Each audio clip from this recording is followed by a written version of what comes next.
Hello प्यारे बच्चों, कैसे हैं आप बच्चों। आज हम आपकी क्लास 8 की हिंदी की बुक के 6th चैप्टर भगवान के डाकिए के प्रश्न उत्तर करेंगे। बच्चों, यह एक कविता है। पहला प्रश्न है बच्चों। तो बच्चों, मैं चाहूंगी कि इसके क्वेश्चन आंसर करने से पहले आपको चैप्टर को रीड करना चाहिए। अगर आपने चैप्टर को रीड कर रखा है तो बहुत अच्छी बात है। अगर नहीं कर रखा है तो हमने वीडियो बना रखा है, आप चैप्टर को रीड करिएगा।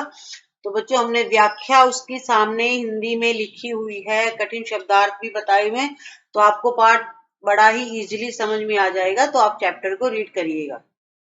पहला प्रश्न है बच्चों, कवि ने पक्षी और बादल को भगवान के डाकिए क्यों बताया है, स्पष्ट कीजिए। आंसर है, कवि ने पक्षी और बादल को भगवान के डाकिए बताया है क्योंकि ये दोनों मनुष्य द्वारा बनाई सीमा रेखा को पार कर एक दूसरे से दूसरे देश में जाते हैं। आपको पता ही है बच्चों, बादल और पक्षी कहीं भी उड़कर जा सकते हैं, तो उन्हें किसी की परमिशन लेने की जरूरत नहीं होती है। पक्षी अपने पंखों द्वारा फूलों की सुगंध दूर दूर के देशों तक फैलाते हैं और बादल एक देश के पानी से बनकर दूसरे देश में जाकर बरसते हैं। इसलिए ये मानव भगवान की ओर से संसार में भाईचारा, प्रेम, सद्भाव और एकता का संदेश देते हैं। सेकंड क्वेश्चन है, पक्षी और बादलों द्वारा लाई गई चिट्ठियों को कौन कौन पढ़ पाते हैं, सोचकर लिखिए। इसका आंसर है, पक्षी और बादलों द्वारा लाई गई चिट्ठियों को मनुष्य के अलावा प्रकृति के विभिन्न अंग, पेड़ पौधे, तालाब, नदियां, संसार तथा पहाड़ पढ़ सकते हैं। तो बच्चों, ये प्राकृतिक चीजें जो हमें प्रकृति की तरफ से मिली है, यानी भगवान ने हमें दी है। ठीक है, हमने इनको बनाया नहीं है।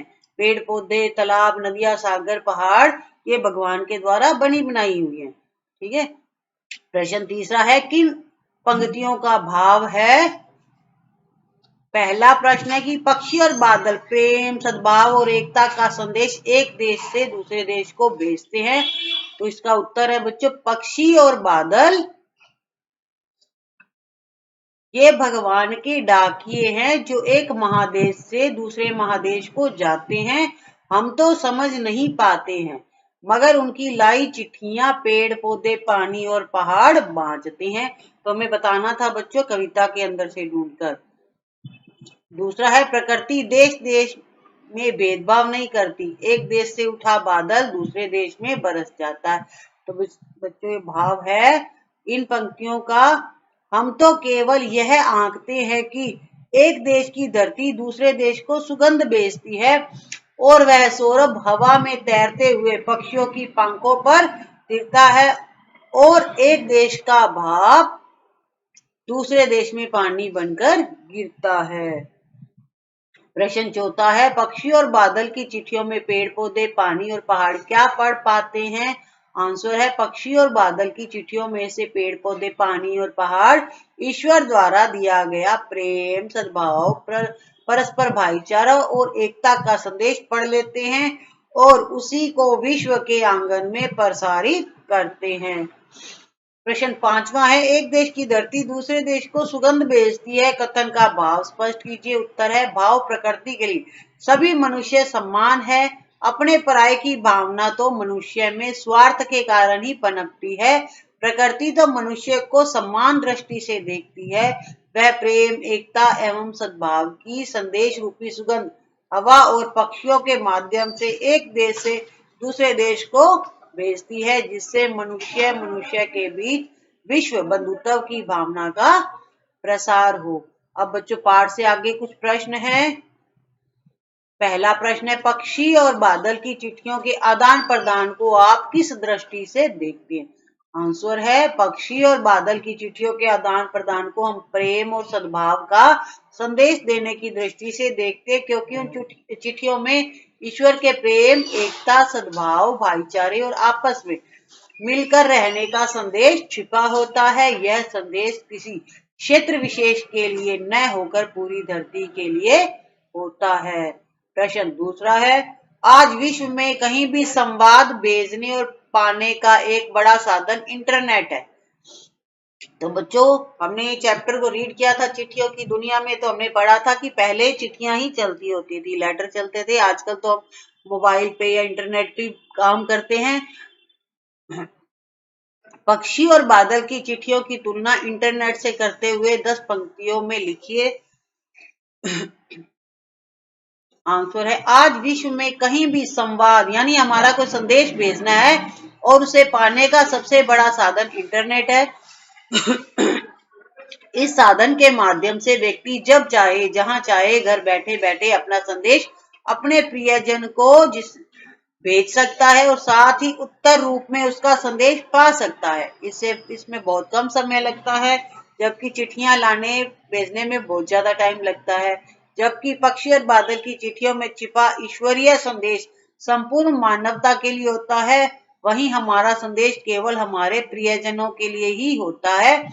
उसमें सुख दुख की भावनाएं समाई हुई होती है, जबकि ईश्वरीय संदेश में प्रेम, सद्भाव और एकता की भावनाएं समाई होती हैं। प्रश्न तीसरा है, हमारे जीवन में डाकिये की भूमिका क्या है? इस विषय पर 10 वाक्य लिखिए। तो समझ लो बच्चों, इसमें हमें डाकिये पर निबंध लिखना है। डाकिये पर 10 लाइनें लिखनी है। चलिए, उत्तर है, हमारे जीवन में डाकिये की महत्वपूर्ण भूमिका है, क्योंकि वह पत्रों के माध्यम से एक मनुष्य से दूर दराज बैठे दूसरे मनुष्य तक संदेश पहुंचाता है। हमारी जो चिट्ठियां हैं, डाकिया ही एक स्थान से दूसरे स्थान पर पहुंचाता है।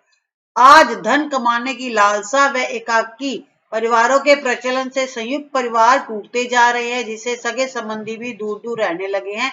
ऐसे में उनके विचार, भावनाएं, सुख दुख की बातें पत्राचार द्वारा डाकिये के माध्यम से ही पहुंचाई जाती हैं। इसलिए जब डाकिया आता है तो वह किसी के लिए खुशियों का संदेश और किसी के लिए दुखों का संदेश लेकर आता है। इस प्रकार डाकिया हमारे जीवन में महत्वपूर्ण भूमिका निभाता है। इसलिए डाकिये को देवदूत यानी ईश्वर का भेजा हुआ आदमी कहा जाता है। ठीक है, कि इसे तो ईश्वर ने भेजा है जो हमारे लिए संदेश लेके आया है, तो इसलिए डाकिये को देवदूत से कम नहीं समझा जाता है। अगला प्रश्न है, अनुमान और कल्पना। प्रश्न है, डाकिया इंटरनेट के वर्ल्ड वाइड वेब www तथा पक्षी और बादल, इन तीनों संवाद वाहकों के विषय में अपनी कल्पना से एक लेख तैयार कीजिए। लेख लिखने के लिए आप चिट्ठियों की अनूठी दुनिया पाठ का सहारा ले सकते हैं। तो बच्चों, हमने चिट्ठियों वाला पाठ पढ़ा है, उसकी हेल्प ले सकते हैं। तो चलिए, इस पर हम लिखते हैं आंसर। डाकिया सरकारी नौकर होता है, वह मेहनती, ईमानदार और धैर्यवान होता है। वह मौसम की परवाह न करके अपने दायित्व को, कर्तव्य को हर संभव निभाता रहता है। इंटरनेट सूचना प्रसारण का आधुनिक साधन है, जो सूचनाओं की जानकारी भी देता है और उन्हें प्रेषित भी करता है। पक्षी हमारे यहाँ प्राचीन काल से ही संदेश वाहक के रूप में कार्य करते हुए आए हैं। तो बच्चों, आपने सलमान खान और भाग्यश्री की फिल्म देखी होगी, उसमें कबूतर पर गाना गाया गया है। ठीक है ना, तो इसमें क्या करते थे, कबूतर के हाथ में चिट्ठी भेजते थे, संदेशा भेजते थे। तो आज फिल्मों में भी दिखाया गया कि पहले किस तरह से संदेश भेजे जाते थे। ठीक है, और राजा महाराजा भी ऐसे ही पक्षियों के माध्यम से संदेश पहुंचाते थे। पुराने जमाने में कबूतर, तोते आदि के माध्यम से संदेश भेजे और प्राप्त किए जाते थे।